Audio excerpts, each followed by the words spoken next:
ರಾಷ್ಟ್ರೀಯ ರಸ್ತೆ ಸುರಕ್ಷತಾ ಮಾಸವನ್ನು ಪ್ರತಿ ವರ್ಷ ಆಚರಣೆ ಮಾಡುತ್ತಾ ಬರಲಾಗುತ್ತದೆ. ಅದೇ ರೀತಿ ಮಂಗಳವಾರ ರಾಷ್ಟ್ರೀಯ ರಸ್ತೆ ಸುರಕ್ಷತಾ ಮಾಸವನ್ನು ಆಚರಣೆ ಮಾಡಲಾಯಿತು.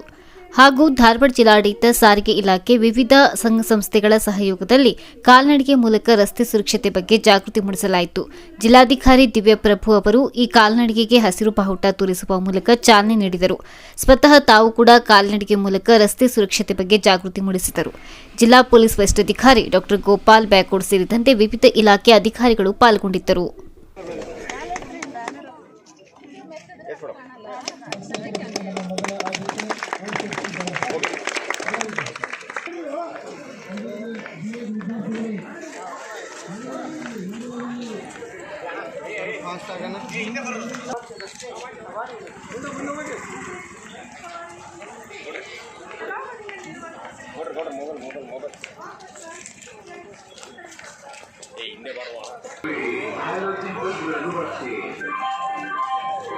ವಾಹನ ಚಲಾಯಿಸುವಾಗ